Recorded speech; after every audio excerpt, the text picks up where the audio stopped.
Hello, ഇന്ന് നമുക്ക് ഗീ റൈസിൻ്റെ റെസിപ്പി നോക്കാം.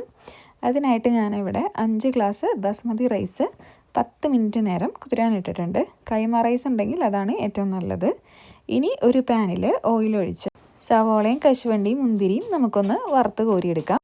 ഇനി നമുക്ക് ഒരു പാനിലേക്ക് 3 ടേബിൾ സ്പൂൺ നെയ്യ് ഒഴിച്ചതിന് ശേഷം ഒരു ജാതിപത്രി, ഒരു ബേ ലീഫ്, 2 കറുവപ്പട്ട, 6 ഏലക്കായ, 10 ഗ്രാമ്പും കൂടെ ചേർത്ത് കൊടുക്കാം. ഇനി ഇതിലേക്ക് അരിഞ്ഞു വെച്ചിരിക്കുന്ന സവോള ചേർത്ത് ഒന്ന് സോട്ട് ചെയ്തതിന് ശേഷം ചെറുതായി അരിഞ്ഞു വെച്ചിരിക്കുന്ന ക്യാരറ്റും കൂടെ ചേർത്തൊന്ന് വഴറ്റിയെടുക്കാം. ഇനി ഇതിലേക്ക് നേരത്തെ കുതിരാൻ വെച്ചിരിക്കുന്ന അരി വെള്ളമെല്ലാം ഊറ്റിക്കളഞ്ഞതിന് ശേഷം ചേർത്ത് ഒന്ന് ഫ്രൈ ചെയ്തെടുക്കാം. അരി ഒന്ന് ഫ്രൈ ആയി വരുമ്പോൾ നമുക്കിതിലേക്ക് 1 ഗ്ലാസ് അരിക്ക് 1.5 ഗ്ലാസ് വെള്ളം എന്ന കണക്കിന് 7.5 ഗ്ലാസ് തിളച്ച വെള്ളം ഇതിനകത്തോട്ട് ആഡ് ചെയ്ത് ഒന്ന് മിക്സാക്കി കൊടുക്കാം. ഇനി ഇതിലേക്ക് ആവശ്യത്തിന് ഉപ്പ് ചേർക്കുക.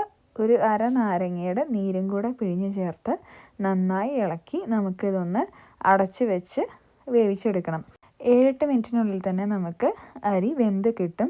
ഇനി നമുക്ക് അടപ്പൊന്ന് തുറന്ന് ഒന്ന് ഇളക്കി നോക്കാം. എന്തെങ്കിലും ജലാംശം ഉണ്ടെങ്കിൽ അതൊക്കെ നമുക്ക് നല്ലപോലെ വറ്റിച്ചെടുക്കണം. ഇനി ഇതിലേക്ക് നമ്മൾ നേരത്തെ വറുത്ത് വെച്ചിരിക്കുന്ന സവോളയും കശുവണ്ടിയും മുന്തിരിയും ആഡ് ചെയ്ത് കൊടുക്കുക.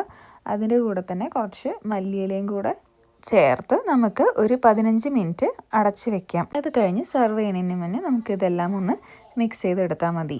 അങ്ങനെ നമ്മുടെ ഗീ റൈസ് ഇവിടെ റെഡി ആയിട്ടുണ്ട്. Thanks for watching.